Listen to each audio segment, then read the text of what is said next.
My name is Jennifer, and I'm from Hand in Hand. And I'm here with my son, Chase, and my daughter, Rhiannon, and baby Leah. And we're going to read Yes, I Can, A Girl and Her Wheelchair.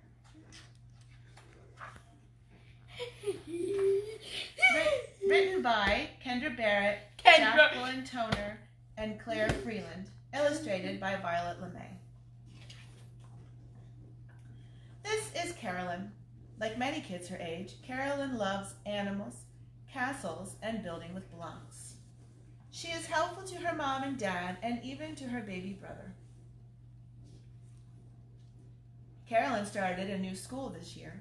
She thinks her teacher seems nice, and she is getting to know her classmates. The other students are curious about Caroline because she uses a wheelchair. When she was born, her body did not work like most people's. She cannot use her legs to walk, but she can do almost everything at school, even when she needs to do things a bit differently. She joins right in during reading time. The teacher asks if the children can think of words that rhyme with cat. Carolyn says, "Yes, I can." She is excited to add to the list. Sometimes Carolyn can do what the other kids do with just a little bit of help. At circle time, Carolyn wants to sit on the carpet with her classmates. Her teacher helps her get out of the wheelchair. When her teacher asks if she can come up front to help with the morning song, Carolyn says, "Yes, I can."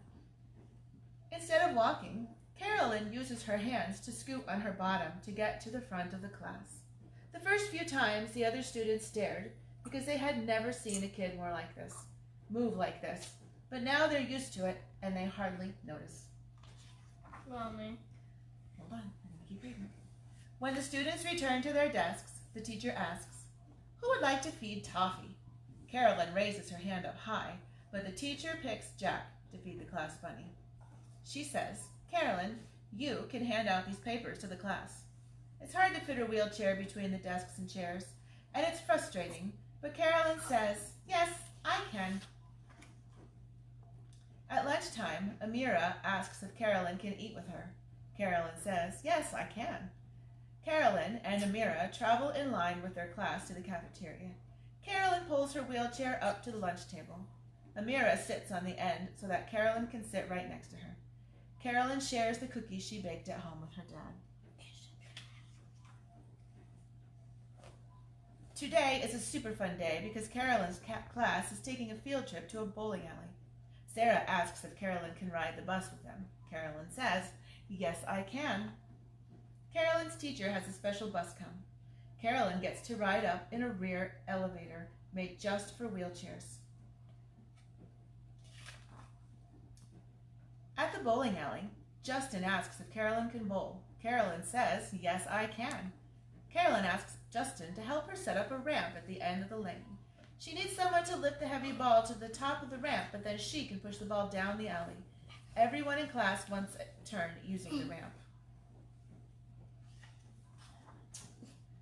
One of Carolyn's school friends, Jasmine, invites all the classmates to her birthday party on Saturday. Carolyn's mother tells her that the party is at a trampoline gym. "You won't be able to join the other kids in jumping, but you can go to the party and watch," Carolyn says. "Yes, I could."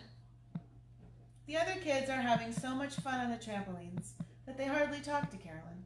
She's feeling pretty sad and lonely and thinking maybe she should have stayed home. Then Jasmine's aunt walks in with Jasmine's little cousin, Tina. Tina is about the same age as Carolyn's brother, and Carolyn knows that babies love playing peekaboo. Since she's feeling pretty bored, Carolyn starts to play with the baby. Soon, baby Tina begins laughing. Two girls leave the trampoline and come over to play with the baby, too.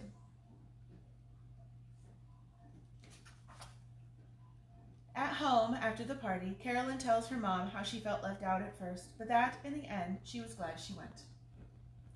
Her mom tells Carolyn that she's proud of her for finding ways to have a good time, even though there are things she can't do. "That's okay," says Carolyn. "There's a lot I can do, and my new friends are really great."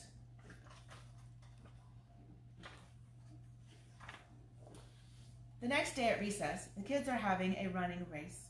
A boy from another class calls out. She can't run, so she can't play. Carolyn feels sad and left out. She says, I don't know how I can. And watch the video, Mom. Jimmy says, yes, you can. Carolyn, you can be the referee. That's an important job because you get to announce who wins each race. Can I watch Carolyn the is video? glad when she can be a part of things, even if she can't do everything the other kids can do. That night, Carolyn tells her dad how Jimmy helped her to join in with others. Well, Carolyn, I'm glad your new friends can find ways to help you play with them. Carolyn says, yes, they can. That's the end. Don't stop. So, we're here if anybody has any questions that they wanted to ask.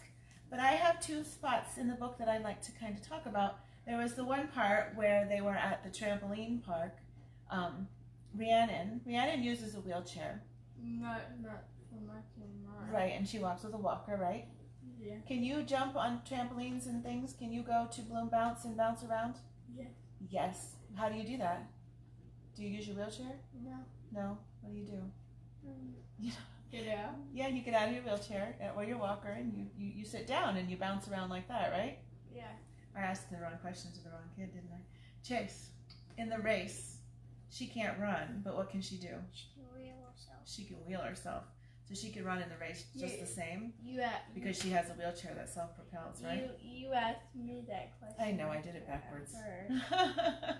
Was there any questions that anybody had? Why does Carolyn? Oh, do you have a question? Yeah. What? Why does Carolyn use her wheelchair all the time? And Because not, not walk. Caroline's legs don't work. So she can't walk like you can because she can't make her legs move. Yeah. Yes, she can because she has a walker. But she doesn't use a walker. All right, so thank you very much. Join us tomorrow because Miss Tony Ann is going to read I Am Not Just a Scribble. Thank you.